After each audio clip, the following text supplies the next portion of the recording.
Hey guys, so today I wanted to bring you a video about what to do while you are healing up from surgery. So depending on what type of surgery you have, you'll have different healing times. People who have laparoscopic surgery heal faster, which is why you hear so many people saying they had it laparoscopically. Depending on your doctor and the facility you'll be having surgery at and the type of issues that have gotten you to the point where you'll be having a hysterectomy, what am I trying to say? Sorry, I'm driving as usual. Will cause the doctor to make a decision on which type of hysterectomy you will have. I had a partial hysterectomy, partial laparoscopic surgery.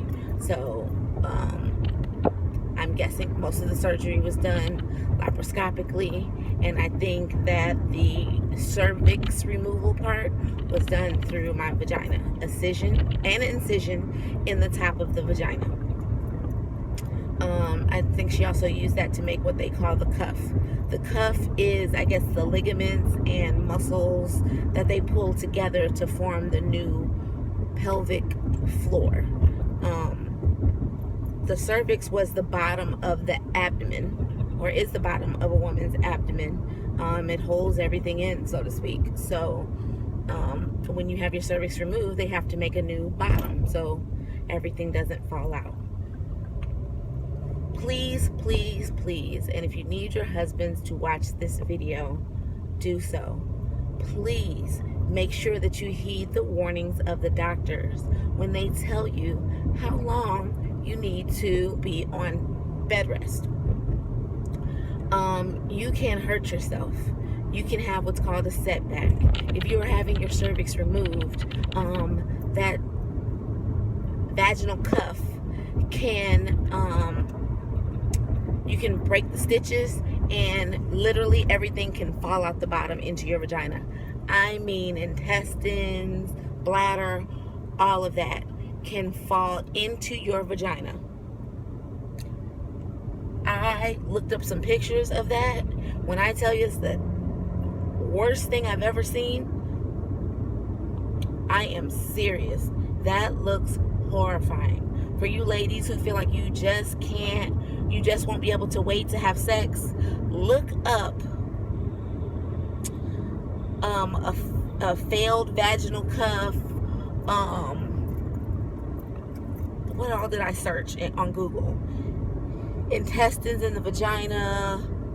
There's actually a word for it, and I'm sorry, it's escaping me right now. But you and your husband, you and your boyfriend, you and your girlfriend, you and your play toy, look up what happens when your vaginal cuff fails and all of your abdomen falls into your vagina. I'm telling you, I don't care how hot and heavy you think you feel like being, you won't do anything after that. That is, and I feel bad for any woman that's had that happen, because that has happened to women not because they were having sex or they were doing things they weren't supposed to do. That has happened to women just because,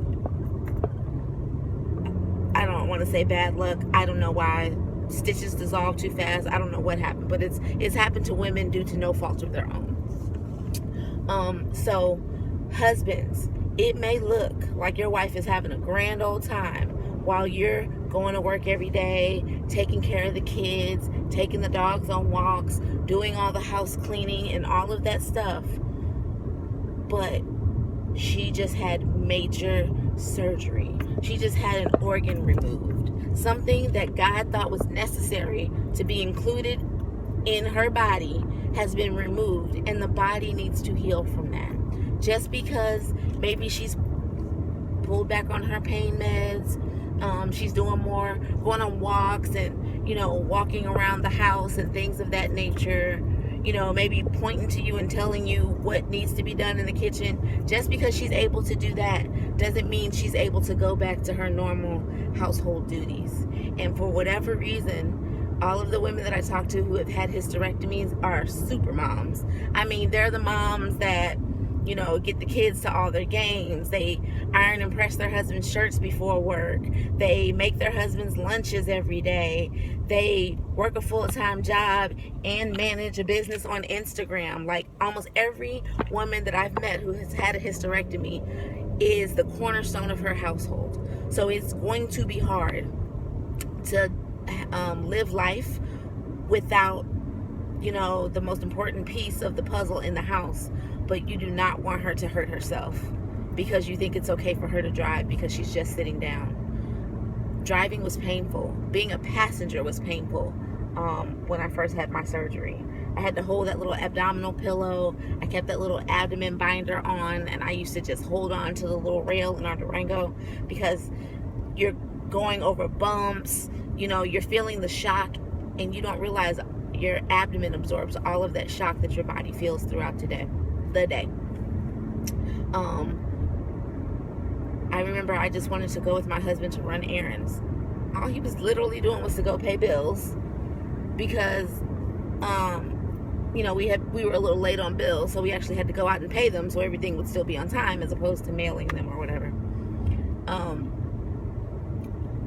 I was so exhausted after riding in the car with him for like 45 minutes. And when I say just riding, the seat was reclined. I had my little pillow on my belly.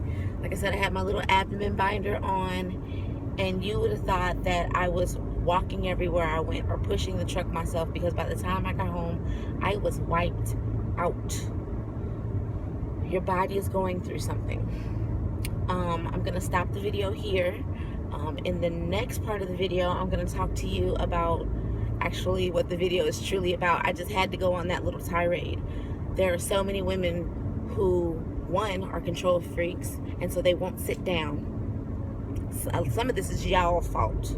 Some of this is the woman's fault. We just can't have somebody else in our kitchen. We hear our moms and they're clanking pots and, you know, maybe making, or maybe it's not your mom, maybe it's your mother-in-law, and maybe you don't like the way she makes spaghetti, so you want to go in there and make it just so it'll be the right way, or whatever the case may be. Sit your tail down. Sit down somewhere. If the doctor says do not lift a gallon of milk for 4 weeks, don't lift anything heavier than a gallon of milk for 4 weeks. It is really that serious. And I sound like I'm your mom and I'm fussing at you, but I would just hate for any of you to message me and say that you had a setback. You ended up back in the hospital. You ended up having to have your vaginal cuff redone. You know, you had a prolapsed bladder because you just couldn't manage to lay in the bed and find something to do for 4 to 6 weeks. So, like I said, I'll be back with part 2. See you guys in a second.